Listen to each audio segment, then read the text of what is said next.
वंदनीय गुरुमाऊली लिंगायक्य गुरुमहालिंगेश्वर शिवाचार्य महाराज यांच्याही चरणी अनंत कोटी प्रणिपात करून श्रोत्रिय ब्रह्मनिष्ठ सद्गुरू महादेव कुंभारप्पाजी यांच्याही चरणी शिरसाष्टांग प्रणिपात करून तुम्हा सर्व मुमुक्षु साधकांच्या चरणी विनम्र अभिवादन करून नासिकेत ग्रंथामध्ये प्रवेश होऊया.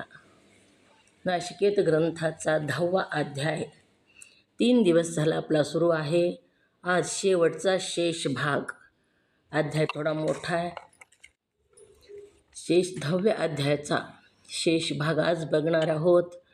कालच्या भागामध्ये आवाज यायलाय का? ओम नमः शिवाय. जय गुरुदेव. कालच्या भागात आपण बरीच पातकं बघितली. गुरुस्वामीचा वध करणारा एकुलता एक मुलगा आहे आणि त्याचे वडील वृद्ध झालेले आहेत. अशा वृद्ध असणाऱ्या पित्याच्या मुलाचा वध करणारा किंवा गोहत्या, स्त्रीहत्या, गर्भपात ही जी पातकं केली अशाला श्रंखळा म्हणजे लोखंडाच्या साखळ्यानं बांधून आणतात. बांधून नेतात लोखंडाच्या साखळ्यानं चित्रगुप्ताकडं. आणि चित्रगुप्त पुन्हा दैदिप्यमान काचरसासारखा चमकणारा असा जो चित्रगुप्त आहे, शोभणारा तेजोराशी असा चित्रगुप्त, तो वही काढून त्याची कर्मे सांगू लागतो. काय काय केलं ह्यानं, ह्या पापेनं ती सगळे कर्म तो सांगतो. याने अगम्य गमन केले. ह्यानं काय केलं? अगम्य गमन केलेले. जिथं जाऊ नये तिथं हा गेला. कुठं जाऊ नये आणि कुठं जावं शास्त्रानं सांगितलेलं आहे. भजनाला जावं, कीर्तनाला जावं, सत्संगाला जावं, सद्गुरूच्या दर्शनाला जावं, तीर्थयात्रेला जावं, ही गमन अशा ठिकाणी करावं. पण ह्यानं काय केलं? आगम्य गमन केलं. म्हणजे तमाशाला गेला, व्यसन करायला गेला, कुणाला धोका देण्यासाठी गेला किंवा चोरी करण्यासाठी गेला, अशा ठिकाणी अगम्य गमन ज्याने केलं व न बोलावे ते अनृत बोलला, ही मुख दिले. ह्या मुखानं चांगलं बोलायचं सोडून तो अनृत म्हणजे खोटं लबाड बोलतो सारखा. ह्या मुखानं चांगले शब्द वापरत नाही, कुणाविषयी तो चांगलं बोलत नाही, प्रत्येकाचा काही ना काही दोष काढतो. तसेच अभक्ष भक्षिले, त्यानं काय काय केलं हे सांगू लागलेले आहेत. अभक्ष भक्षिले, खाऊ नये ते खाल्लं. मनुष्य प्राणी जो आहे तो शाकाहारी आहे. मनुष्य प्राणी शाकाहारी आणि मांसाहारी असं. हर्षदा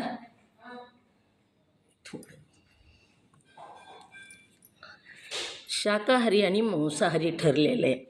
तर मांसाहारी जे प्राणी आहेत ते जिभेनं पाणी पितात आणि शाकाहारी प्राणी ओठानं पाणी पितात असं सांगितलेलं आहे. मग मनुष्य ओठानं पाणी पितो म्हणून मनुष्य शाकाहारी आहे. परंतु तो काहीही करतो. शाकाहारी असताना तो मांसाहार करतो. अभक्ष भक्षिले, ह्याने अभक्ष भक्षण केले, धर्म सोडला, सदा सर्वदा हा कामासक्त होऊन त्याचे चित्त भोगविष्ट, सदा सर्वदा ह्याची वासना कामवासना तृप्त होत नाही. त्यामुळे हा व्यभिचारी झाला, व्यभिचार करतो. त्याने भोगविष्ट असा हा दुरात्मा दयारहित असून याने तस्कर कर्म केले. ह्याच्याकडं दया थोडीसुद्धा नाही. हा चोरी करतो आणि चोरी करताना पुन्हा हिंसा करतो. तस्कर कर्म केले हिंसक चुंबक. काय सांगितलं? हिंसा करतो, प्राण्याची हिंसा करतो किंवा चोरी करत असताना ज्याच्या घरामध्ये चोरी करायला गेला त्यांना मारतो. ह्याच्याकडं दया नसते. लहान मुलं असो, मोठे माणसं असो, वृद्ध असो, कुणालाही मारतो हा हिंसक, किंवा प्राण्याला पक्ष्यांना मारतो. चुंबक.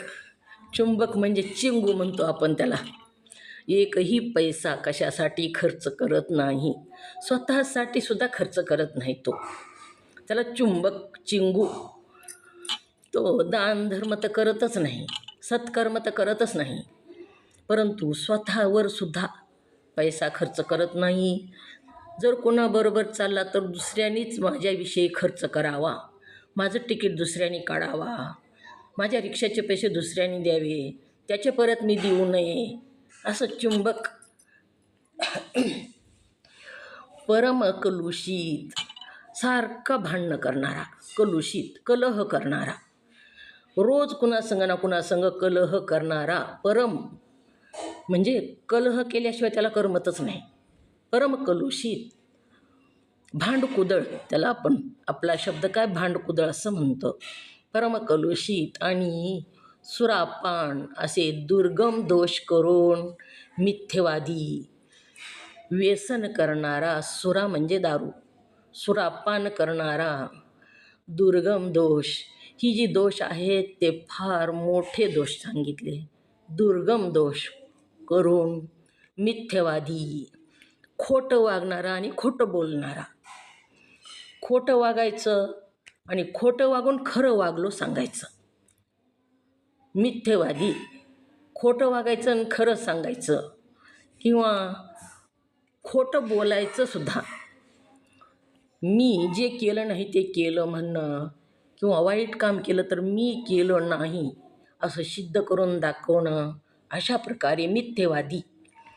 निरपराधे. दूषण ठेवी. अपराध केला नाही आणि त्याला अपराध केला म्हणून सिद्ध करून दाखवणारा. त्याची चूक नाही, त्याने कुठं चोरी केली नाही, त्याला चोरी केलेली माहीतसुद्धा नाही, तरीसुद्धा ह्यानंच चोरी केली असं सिद्ध करून दाखवणारा. त्याला माहीत आहे चोरी केली नाही, तरीसुद्धा हा निरअपराधी आहे असं माहीत असतानासुद्धा हा अपराधी आहे असं सिद्ध करणारा. याप्रमाणे चित्रगुप्ताने वही वाचून सांगितले. ही असे दुर्गम दोष ह्याचे आहेत असं चित्रगुप्तानं काय केलं आहे, वही वाचून सांगितलेलं आहे. मी नरकमग्न असे पातकी पाहिले. हे असे कर्म करणारे जे आहेत ते नरकामध्ये मग्न झालेले, म्हणजे नरकामध्ये बुडून गेलेले असे मी प्रत्यक्ष डोळ्यानं पाहिलेले आहेत असं नाशिकेत सांगू लागले. त्यांना विष्टाकुपात कृमी कीटक तडतडा तोडीत असून, ज्यांनी ही पातक केले त्यांना विष्टाकूप म्हणजे विष्टेची विहीर, घाणीची विहीर, त्याच्यामध्ये ह्यांना बुडविताना मी बघितलं. त्या विहिरीमध्ये घाण विष्ठा तर असतेच, तरीसुद्धा तिथं कृमी कीटक आळ्या किडे सगळं असतं त्याच्यामध्ये. आणि ते जे आळ्या किडे असतात ते ह्याला तडतडा तोडतात. तिथं तसं शरीर मिळतं ते भोगण्यासाठी. इथंसुद्धा तसंच आहे बघा. एखाद्या घरामध्ये एखाद्याला अर्ध्या अंगवातासारखा आजार झाला किंवा दुसरा कोणता भयानक आजार जर झाला तर त्याची सेवा करण्यासाठी घरातल्याला दुसऱ्याला कुणाला आजार होत नाही, त्याची सेवा करायला त्याचं शरीर चांगलं राहतं, तंदुरुस्त राहतं आणि त्याला त्याची सेवा करावी लागते. तसं इथं ही भोगण्यासाठी शरीर तसं तिथं प्राप्त झालेलं आहे. कृमी कीटक तडतडा तोडीत असून ते कर्णनासिकापर्यंत बुडाले होते. असे जे आहेत ते तोंड वरी काढण्याचा प्रयत्न करतात घाणीतून त्या, तरीसुद्धा ती जे दूत असतात ते त्यांना मधी बुडवितात. नाक कान मधी विष्ठा जाती त्याच्या. तो आपला गुरु, जो आपला गुरु एकाक्षर पदावर असून, आपला गुरु स्वतःचा, ज्याच्याकडून बोध झाला, ज्यानं मंत्र उपदेश दिला किंवा आत्मतत्वाचा बोध झाला, अशा एकाक्षर पदावर असून त्यास भजत नाही. एकाक्षर म्हणजे ओंकार. ओंकारातूनच विश्वाची निर्मिती झाली. हे एकाक्षर गुरु एकाक्षर पदावर असून त्यास भजत नाही. अशा सद्गुरूला जो भजत नाही किंवा मान देत नाही, सन्मान देत नाही, त्याची निंदा करतो, उपकाराची फेड अपकारानं करतो, तो 14 इंद्र होईपर्यंत नरकात राहतो. किती दिवस? 14 इंद्र होईपर्यंत, कल्पांतापर्यंत. त्याचं गणितच करता येत नाही, एवढे दिवस तो नरकामध्ये पचतो. तिथून त्याला सुटका होत नाही. तसेच तो श्री गुरुचे विहित कृत्य आळसाने करीत नाही, सद्गुरूची सेवा करत नाही किंवा सद्गुरूला कधी मदत करत नाही, सद्गुरूची कोणतीच काळजी घेत नाही. असा जो आहे तो आळसाने, तो आळशी असतो. तो कोणाची सेवा करत नाही. आळस. देवधर्म करत नाही, देव करत नाही, कोणाचीच सेवा, घरातल्या मोठ्या माणसाचीही सेवा करत नाही. व सेवा आणि वादात पाखंड बोलतो. भांडणं झाली की लबाड बोलतो, खोटं बोलतो, पाखंड बोलतो, खोटं बोलून भांडणं करतो. वाद लागला की खरा शब्द एकही बोलत नाही. असे कितीतरी पापी अघोर नरकात बुडालेले मी पाहिलेले. अशा प्रकारचे पाप करणारे लोक अघोर अशा भयानक अशा नरकामध्ये बुडालेले मी पाहिले आहेत, असं नाचिकेत सांगत आहे. शिवाय गुरु आणि माता पितरास निंदून त्याचा द्वेष करतो, सद्गुरूची निंदा करतो आणि आपल्याच माता पित्याची निंदा करतो. आई वडील मुलासाठी काय करतात हे सांगायची आपल्याला गरज नाही. सर्वस्व त्यांनी, त्या माता पित्याने त्या मुलासाठी अर्पण केलेलं, आणि त्यांच्याकडून थोडीशी चूक झाली की त्यांना घराच्या बाहेर काढतो किंवा त्यांची निंदा करतो. आणि सद्गुरूची सुद्धा ही मनुष्य जी देह आहे ही चुकीचा पुतळा आहे. माता पिता जरी असतील तरी त्यांच्याकडून थोडीशी चूक होते. सद्गुरूंनी सुद्धा देह धारण केलेलं आहे आणि देहाकडून थोडीफार चूक होते. मग ती थोडीशी चूक पकडून त्यांची निंदा करायची आणि त्यांना माता पित्याला घराच्या बाहेर हाकलून द्यायचं आणि सद्गुरूची जेवढी होईल तेवढी, कोणापाशी जेवढी करणं होईल तेवढी त्या मुखानं निंदा करीत फिरायचं. असे जे लोक आहेत, असे जे द्वेषी निंदकू, त्यांचा द्वेष करतो तो जोपर्यंत भूमीस आयुष्य आहे तोपर्यंत नरककूपी वास करतो. जोपर्यंत पृथ्वी आहे तोपर्यंत तो नरक त्या कोपामध्ये पचत पडतो. इतकं आयुष्य त्याला तिथं त्या नरकामध्ये मिळतं. ती नरक भोगण्यासाठी, यासाठी गुरुपित्राचा द्वेष न करता आणि जीवमात्रास त्रास देऊ नये, यासाठी भीती बाळगावी पापाची, सद्गुरूचा द्वेष करू नये आणि माता पित्याचा, गुरुचा आणि पितरांचा, सद्गुरूचा आणि घरातल्या मोठ्या माणसांचा द्वेष करू नये, त्यांना त्रास देऊ नये. नाहीतर ही पुडी आहे. आणि जीवमात्रास त्रास देऊ नये. पशुपक्ष्यांना विनाकारण त्रास देतात बघा, असा त्रास देऊ नये. प्राण्यांना पक्ष्यांना मारतात, पकडतात, मारून खातात सुद्धा. कारण यमपुरीचे दुःख दुर्धर आहे. असे कर्म करणाऱ्याला यमपुरीचे दुःख फार मोठे आहे. आणखी येथील वर्तमान ऐका. दुसरं वर्तमान सांगतो. असं नाशिकेत सांगू लागलेले आहेत. ताम्र काश्य वस्त्र हरण करतात. ताम्र म्हणजे तांब चोरून घेतात कुणाचं तरी. काश्य म्हणजे पितळासारखा धातू असतो, त्याचे भांडे चोरून नेतात. वस्त्र दुसऱ्याचे वस्त्र चोरतात, हरण करतात आणि कन्यादानाच्या वेळी विघ्न करतात. लोकाचे लग्न मोडतात. कुणाचं मुलीचं लग्न जमत असताना जमू देत नाहीत, लग्न मोडतात. किंवा लग्न जमलं आणि लग्न आहे, आता मंडप टाकला आहे आणि मंडप टाकला असताना सुद्धा विघ्न करतात. त्याच्यामध्ये त्यास चिरकाल उसंत नाही. लोकाच्या लग्न मोडणं फार मोठा दोष सांगितला. लग्न जमवणं चांगलं सांगितलं, पण लग्न मोडणं चिरकाल उसंत नाही. म्हणजे आणि कल्पांतापर्यंत त्याला त्याच्यातून सुटका नाही, उसंत नाही. शिवाय एकास दान देत असता दुसरा विघ्न करतो. कुणी दान धर्म करायले तर त्याला दान धर्म करू देत नाही. स्वतः करीत नाही पण त्याला पण करू देत नाही. एखादं कुठलं पंगत घेत असेल, जाऊ दे तिथली कशाला पंगत घ्यायची, दुसरी नाहीत का पंगत घ्यायला, काय करायचे आपल्याला.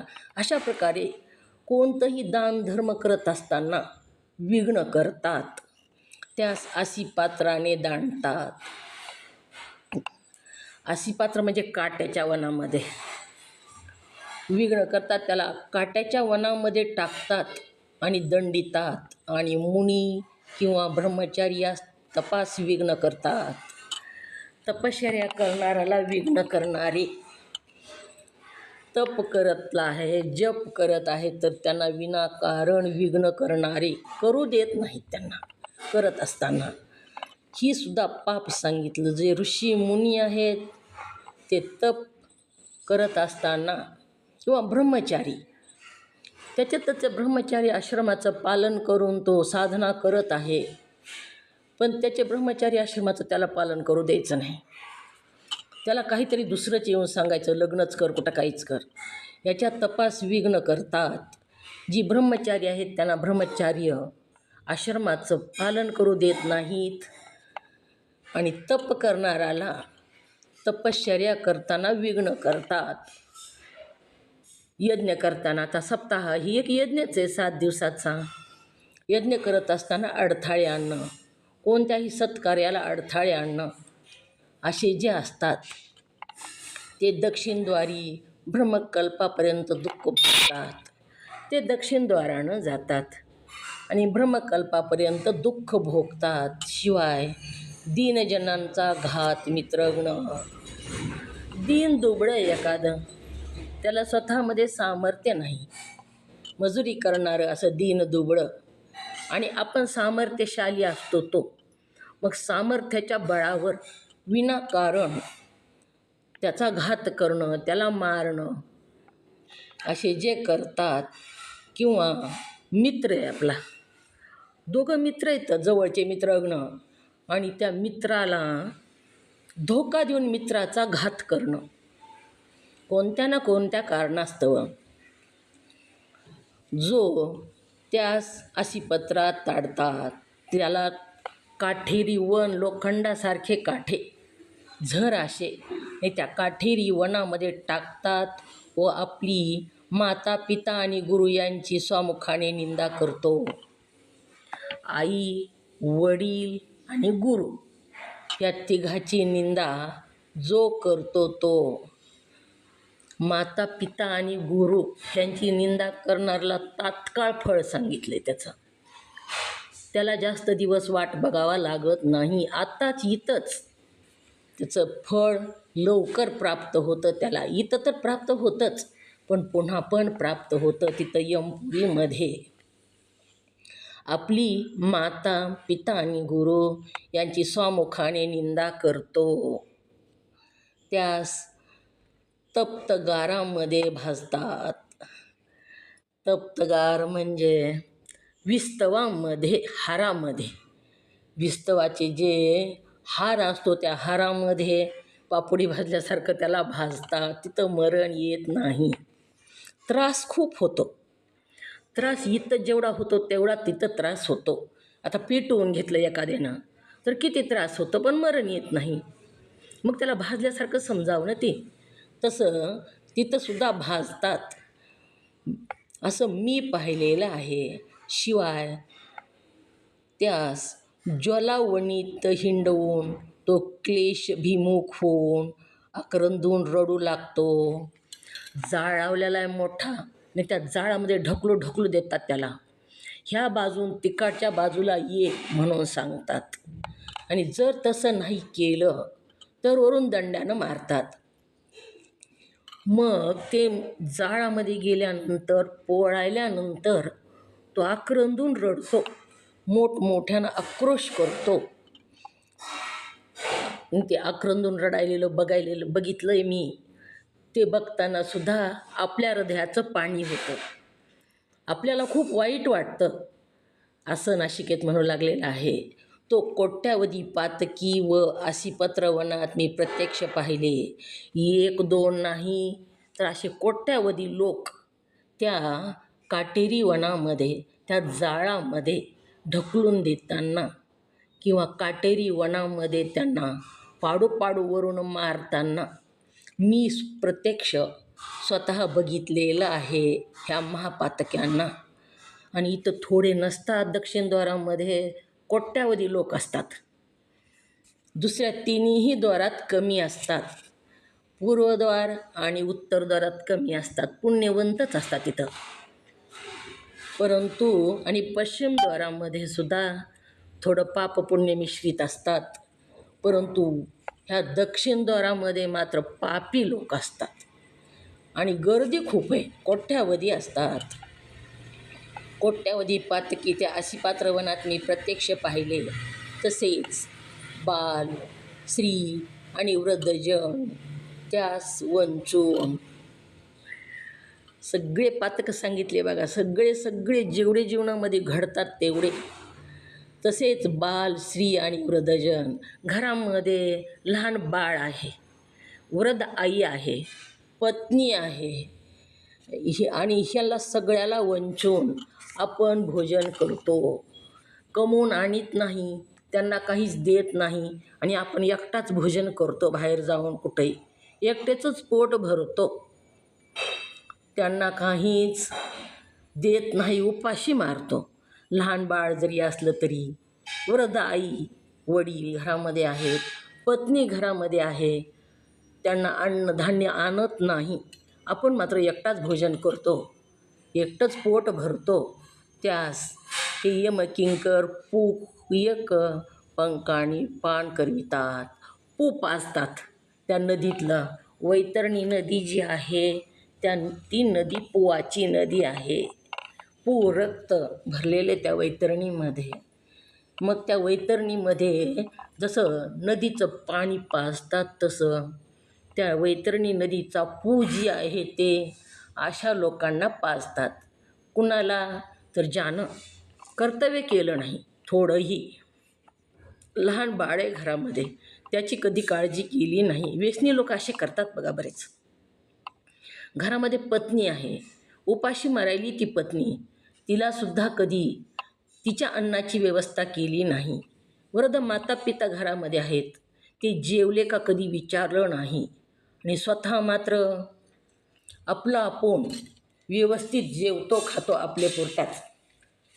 हे कर्तव्यापासून जे पळून जातो, दूर जातो, त्याला पू पाजतात असं सांगू लागलेलं आहे. तो वैतरणी नदीतला पान करवितात. तसेच त्यास अशी पत्रवनात गृहद्रव्य हरण करणारास कृमी कीटक वेटाळून भक्षितात. जे गुरुच्या मठातलं किंवा गुरुजवळचं द्रव्य हरण करतात, चोरी करतात किंवा हिसकावून घेतात, सद्गुरूच्या मठातली चोरी करतात. गुरुचं द्रव्य, गुरुकडं द्रव्य भरपूर असतं, काय करायचे त्यांना म्हणून काही हरण करतात. मठाची शेती घेतात, मठाचं सामान चोरून नेतात किंवा सद्गुरूकडं जे पैसा आहे त्याचं हरण करतात. त्यास कृमी कीटक वेटाळून भक्षितात. त्याला मोठमोठे मांडुळं, अजगरं त्याला वेटाळा घालतात आणि त्याच्या शरीर भक्षितात, मांस काढून खातात. गुरुचं त्यानं खाल्लं म्हणून त्याचं ती प्राणी खातात मांस. गुरुचं धन त्यानं खाल्लं, मठाचं धन खाल्लं तर कृमी कीटक वेटाळून भक्षितात. सद्गुरूला द्यायचं असतं, त्यांच्याकडून घ्यायचं नसतं. त्यांनी खुशीनं दिलं तर प्रसाद आहे, काय नाही. परंतु चोरून घेणं ही गुरुनं न देता न सांगता सद्गुरूचं आपण घेणं, असं जर केलं तर मांडोळासारखे, अजगरासारखे जे प्राणी आहेत ती त्याच्या शरीराला वेटोळे घालतात आणि त्याला खातात. कार्यकारी विचार न करणारे पापी यास यमदूत बांधून ताडतात. काम करताना विचार करून काम करत नाहीत. कोणतंही काम करत असताना अविचारी लोक असतात आणि अविचारीपणानं केलेलं कार्य कोणतंच सुफळ होत नाही. थोडा तरी मनात विचार करून कार्य करावं, अविचारी कसं. तर एक मनुष्य झाडाखाली झोपला, हातामध्ये पिस्तूल होता आणि तो जाऊ लागला रस्त्याने. जात असताना थकून गेला आणि थकून जाऊन तो एका झाडाखाली झोपला. उशाला दगड घेतला, पिशवी घेतली स्वतःची होती ती झोपला. सावली होती त्या झाडाखाली म्हणून.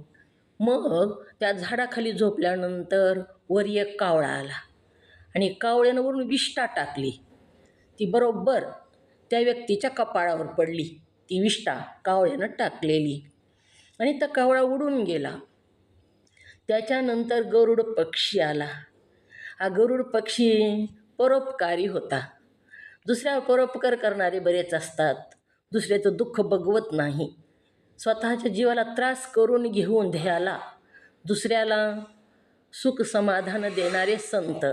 असाच एक गरुड पक्षी आला. त्याला काय वाटू लागलं, दोन्ही फांद्याच्या मधून ह्याच्या तोंडावर ऊन येलेलं आहे आणि हा झोपलेला आहे. तर आपण काय करावं, आपल्या पंखानं ह्याच्या मुखावर सावली धरावी. म्हणून त्यानं पंख पसरून त्या व्यक्तीच्या मुखावर सावली धरली. हा जागा झाला.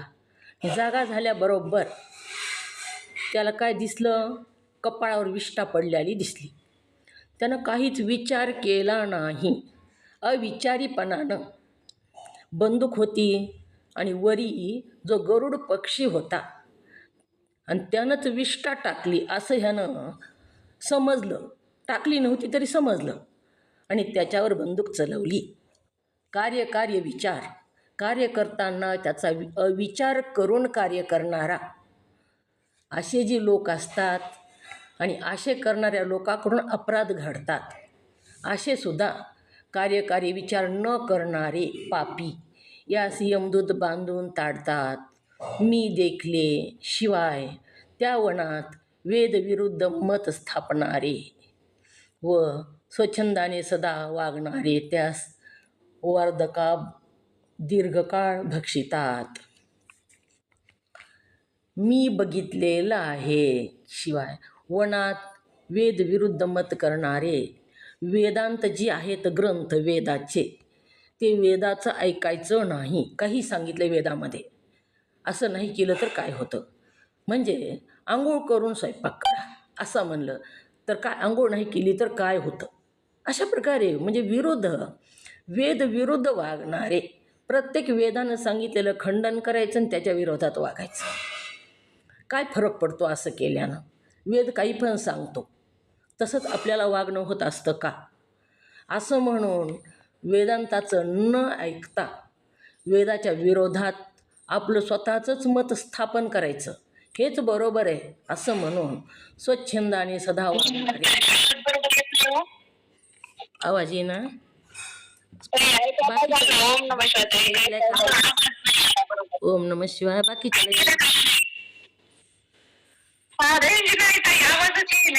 आवाज ये ना. ओम नम शिवाय.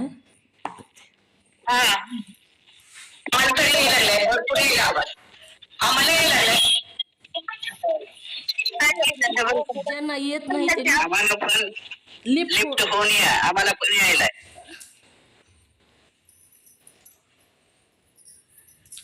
ओम नम शिवाय. यायलाय का आवाज आता?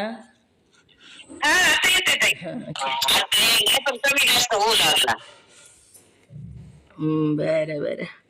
बाकीच्या यायला तर ज्यांना येत नाही ती लिफ्ट होऊन या मग.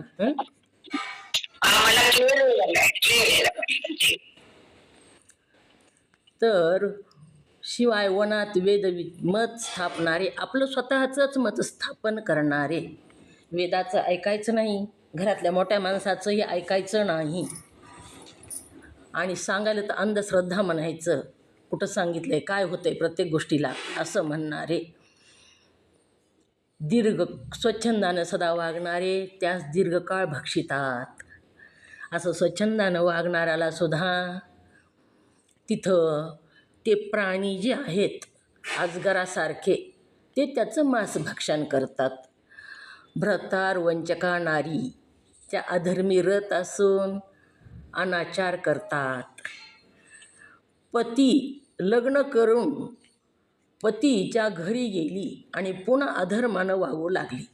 भ्रातरवंचका नारी, अधर्मी रत होऊन अधर्मानं वागणाऱ्या नारी अनाचार करतात. त्या व वेदविहित सांडून जो पापकर्मी रत झाला, पतीला सोडून देणाऱ्या, पतीपासून दूर जाणाऱ्या आणि व्यभिचार कर्म करणाऱ्या अशा महिला, अशा नारी अनाचार करतात व वेदविहित सोडून पापकर्मी रत झाला व परापवादे जल्लोष, त्यास लोकाचे अपवाद काढत फिरतो. जल्लोष, त्याला त्याच्या तोंडाला दुसरं कामच नसतं, तो दुसरं काही करत नाही, प्रत्येकाचे काही ना काही दोष काढीत फिरतो. नामस्मरण नाही, देवधर्म नाही, काही नाही, त्याला काही दुसरं, ती जी वाचा दिली त्याचा उपयोग तो दुसऱ्याचे दोष काढण्यामध्येच घालवतो. आणि ब्राह्मण जन्म पावून आसनात भोजन करतो. ज्या कुळामध्ये जन्म झाला त्या कुलाचाराप्रमाणे जो वागत नाही. आता ब्राह्मण कुळात जन्म झाला तर ब्राह्मण कुणाला म्हणावं, तर शास्त्र काय सांगतं, ब्राह्मणानं ब्रह्मज्ञान जाणावं, परंतु तो तसा करत नाही. आणि अथवा आहुतीही भक्षितो, म्हणजे अभक्ष भक्षण करतो. ब्राह्मण कुळात जन्म पाहून सुद्धा तो स्नान करत नाही, स्नान करण्याच्या आधीच भोजन करतो. आणि अग्नीला आहुती देतात ब्राह्मण समाजामध्ये. जसं लिंगायत समाजामध्ये लिंगपूजेचा बंधन आहे, तसं ब्राह्मण समाजामध्ये रोज अग्नीला आहुती देण्याचं बंधन असतं काही लोकांमध्ये, तर ते करत नाहीत. आहुतीवीत भक्षितो, आहुती न देता जेवण करतो. त्यास व ब्राह्मणाचे धन जो पापात्मा हरण करतो. ब्राह्मणाचं धन, गुरुचं धन हरण करणारा, मंदिराचं धन, मंदिराला शेती असते, काही लोक मंदिराची शेती घेतात, किंवा ब्राह्मण असतात त्यांना शेती असते आणि ते भांडण कटकटी करत नाहीत, म्हणून त्यांची शेती हरण करून आपल्याकडं घेतात. असे लोक सामर्थ्य असल्यामुळं ब्राह्मणाचे धनाचं हरण करतो. आणि परदारा अभिलाषी, ज्याचे मन अधर्मी रत अशा पाप्यांना पूप यवनी नदीमध्ये काळवंचर आणि कृमिकीटक भक्षून फार यातना करतात. परदारा, दुसऱ्याच्या पत्नीची अभिलाषा करणारे अधर्मी असे जे आहेत त्यांना ती पुवाची नदी आहे त्याच्यामध्ये सोडतात आणि त्या नदीमधले कृमी कीटक त्यांना चावतात. ऋषी, देव, ब्राह्मणाचा जो निंदक. ऋषीची, देवाची, ब्राह्मणाची निंदा करणारे तात्काळ आणि अघोरी फळ प्राप्त होतं त्यांना, साधं नाही. सामान्याची निंदा केली तरीसुद्धा पाप सांगितलं, परंतु ऋषीची, गुरुची, देवाची आणि माता पिता यांची जो निंदा करतो, निंदक त्यास दीर्घ काक टोचून अपक्ष नरककुंडीवास प्राप्त होतो. त्याला कावळे टोचतात म्हणून सांगितलं. नरकात घातलेलं आहे आणि सगळ्या बाजूला कावळे त्याला टोचा मारतात. तसाच जर धर्मशास्त्राचा द्वेष करून ध्यात्मवादी धर्मशास्त्र जे सांगतात तसं वागत नाही. धर्मशास्त्रानं सांगितलं जिथं जन्म झाला त्या धर्माप्रमाणे वागावं, आणि ते धर्मशास्त्रात जे बंधनं घालून दिले त्या बंधनात वागणं म्हणजेच पुण्य प्राप्त करणे. फार मोठं पुण्य प्राप्त होतं प्रपंच करीत असतानासुद्धा, फक्त आपण बंधनात जर वागलो तर. पण तो तसं वागत नाही. धर्मशास्त्रानं आत्मज्ञान सांगितलेलं आहे, पण हा देहवादी, देहच मी समजतो आणि त्याचा भावार्थ व त्यास देव, तीर्थ, ब्राह्मण भोजन घडले नसून कोणतंच त्याच्याकडून पुण्य घडलेलं नाही. मनुष्य जन्म प्राप्त झाल्यानंतर भावभक्ती त्यानं कोणावरच ईश्वराची भक्ती केली नाही, सद्गुरूची भक्ती केलेली नाही, किंवा कुण्या साधू संताची सेवा केली नाही. मी माझी मका, दुसरं कोणी नका. आपली फक्त आपण, आपली पत्नी आणि आपले लेकरं ह्याच्यामध्येच तो रमून गेलेला, त्यांच्यासाठीच जन्मभर पळायलेला, त्याला आसपासचं काहीच माहीत नाही. माझीच गाडी, माझीच महाडी, माझीच शेतीवाडी आणि माझ्याच बायकोची गोल गोल साडी, ह्याच्यापेक्षा बाहेरच निघत नाही. असा जो ब्राह्मण भोजन त्यानं कधी दिलं नाही, कधी दानधर्म केला नाही, कधी पंगत दिली नाही, असा अतिथीला पूजनीय केले नाही. काय काय केलं नाही ते सांगू लागलेले आहेत. आता अतिथीचं पूजन त्यानं कधी केलं नाही.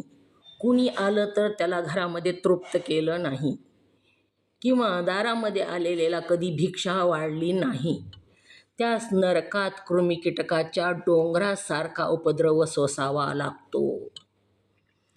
त्याला कृमिकीटकाच्या डोंगरामध्ये सोडतात आणि तिथं कृमिकीटक त्याला चावतात, उपद्रव देतात. तो जो स्त्रीशी रथ होऊन माता पितराची उपेक्षा करतो, लग्न झालं, लग्नाच्या आधी कसं असतं, लग्न झालं नाही तोपर्यंत प्रत्येक कामाला आई लागते बघा.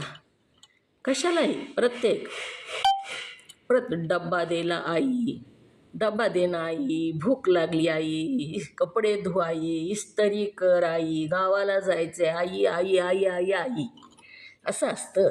स्त्रीशी रत होऊन माता पित्याची उपेक्षा करतो, परंतु पुढे जेव्हा साखरपुडा झाला की आई सुटते आणि हॅलो सुरू होतं आजच्या काळातलं. आणि त्या हॅलोमध्ये 4-4 दिवस आई वाट बघते ह्याला एक शब्द बोलायचा आहे म्हणून. तो घरात येताना हॅलो म्हणतच येतो आणि बाहेर जाताना हॅलो म्हणतच जातो.